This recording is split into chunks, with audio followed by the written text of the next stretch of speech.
Hey all, Bryan VantHof here with RE/MAX Advantage Plus, Ramsey Trusted, and the Minnesota real estate team. Hope you're having a great start to your month of November. Here we are, Thursday, November 6th. As always, thank you again for taking a look at this weekly video email just to get a little bit of a update on what's going on in our Twin Cities real estate market. This week, we'll talk about the week that was over the past 7 days, but we'll also be able to look back over October numbers and compare the October closed sales of these previously owned homes within the 50-mile radius of downtown Minneapolis and Minnesota against what we saw last October and also what we just saw just in this past September to give you an idea of where things have been, where things and kind of just how the market reacted overall, or how the market performed overall, maybe is a better way to say it here, over the past 2 months, and again comparing it against last October. First of all, though, let's start with the past 7 days. We had 844 new listings hit the market. That's down 74 from the previous week, but 135 more than what we had for the same week last year at this time. 134 of those did sell already in the first week. Of the new listings, we saw 616 were single-family homes. That's down 32. 161 were townhomes, down 15, and 67 were condos. That's down 27. Coming soon listings sit at 173. That is down 9 from last week. Total inventory levels continue really what are an expected slow decline. Today we are at 6,218 available homes. That is down 172 from last week, but still 645 more than last year and 1,450 more than where we were 2 years ago. Of our total, 3,877 are single-family homes. That's down 76 at a median listing price of $450,000. That's unchanged, and days on the market of 48, which is also unchanged. 1,313 are townhomes. That's down 44. At a median of $300,000, which is also unchanged from last week, and days on the market of 47, which is up 4. Condos make up 1,028 of our inventory. That's down 52 at a listing price of $210,000.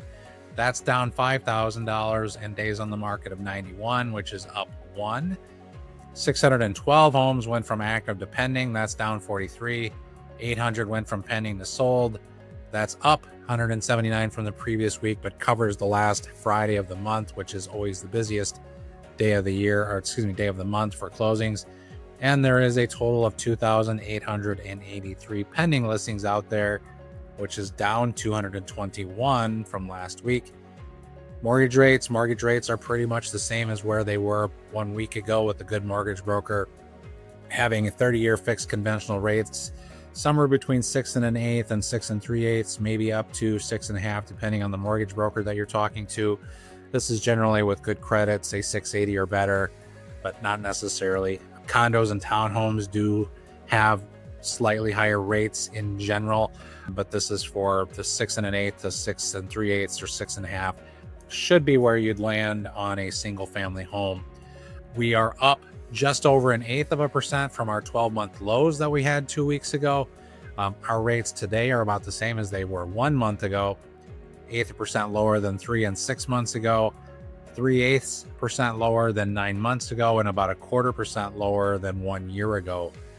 Mortgage rates, if you pay attention at all, mortgage rates are tied to what happens with the bond market, especially the 10-year Treasury note. Not the Fed. The Fed does not set mortgage rates, as we've talked about numerous times. Mortgage rates can go up or down on a daily basis depending on the overall bond market. Again, not the Federal Reserve. If you want to track the 10-year Treasury note, I use CNBC to kind of follow what's going on with that. If you want to get an idea of where mortgage rates are at a 30-year conventional, you can add 2 to 2.5% on top of that Treasury yield to get a rough idea of where those mortgage rates are on a daily basis. Again, townhomes and condos typically have a little bit higher, and lower credit scores typically have a little bit higher rates when it comes to that. So on showings, as far as showing requests go for the week, we saw 11,300 realtor scheduled requests. That's down 650 from the prior week. Last year for this same week, we saw 550 fewer showings, but really nearly identical showings per listing with our lower inventory levels last year. So that's it for the week that was. Now let's look back at the month of October. see where October came in, compare it against last October, compare it against September of this year, just to get an idea of what's going on in the real estate market. Keeping in mind, closed sales generally are reflective of purchase agreements, written offers made on homes the month before. So October closings are generally for contracts that are written in the month of September. September closings are for contracts written in the month of August, generally speaking. So just keep that in mind when we talk about these. In October of this year, we had a total of 3,617 closed sales. 2,700 of those were single-family homes, which makes 75% of those. 75% of those of the sales that are single-family homes. Those 2,700 single-family homes closed at a median price of $406,500 versus a median listing price of $400,000. So October, on average, single-family homes sold slightly above their list price on average, and they were on for a median time of 19 days and a median price per square foot of $202.27. For townhomes in October, there were 665 closed sales, so that's 18% of the total sales at a median close price at $288,000 versus a median listing price at $290,000. They sold in a median of 34 days and for $183.17 per square foot. 252 condos sold for the month, making up 7% of our total sales at a median close price of $195,000 versus a listing price at $200,000. Condos took 71 days to sell generally and sold for $197.45 per square foot. Now let's look at last October. October of 2024, we had slightly better total sales this year. So we had slightly better total sales this year than we did last October. Last October, we had 3,533 closed sales. So last October, we were about 84, roughly 100 fewer last October than where we were this year. Last October, single-family homes made up 2,642 of the sales, also about 75% of closed transactions. At a sales of this, and of the sales, 2,642 of the sales were on those single-family homes at a median price $397,400 versus a listing price of $400,000. So last October, single-family homes did generally sell slightly under their list price. Last year, median time to sell was 22 days. So this year, it took about 3 days less to sell. And last year, they sold for $197.46 per square foot. So about $5 per square foot less than where we are today.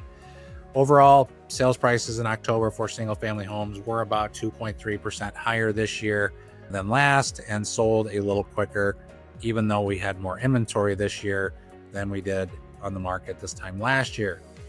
Townhomes were 656 of the sales last October at a median sales price of $289,500 versus a listing price of $290,000, so roughly sold for about list price. Last year, they sold in a median of 29 days and at $183.52 per square foot. Really not much variation this year on townhomes compared to last year. Roughly the same square foot, roughly the same price, roughly the same days on the market. Last October, condos were 235 of the sales, median close price at $209,000 versus a listing price at $214,000. So condos typically sold for about $5,000 under list. Condos last year sold in a median of 64 days at $199.80 per square foot. Condos sold better last year than they did this year. They sold for higher price last year. They sold quicker. So condos had a better 2024, at least October of 2024, than they had October of 2025. Some people are getting scared of condos, insurance costs, association fees, all the other good things that go with owning a condo. Looking at September of this year, September 2025, looking at those sales for September, there were 3,619 closed sales in September. So roughly the same as what we had this October. September and October closed sales were roughly the same. 2,689 of those were single-family homes, but they did tend to sell at a slightly higher median price of $410,000 versus that listing price of $400,000. So September closed sales generally got a little bit more above their list price than the closings for October. 676 were townhomes at a median price of $290,000.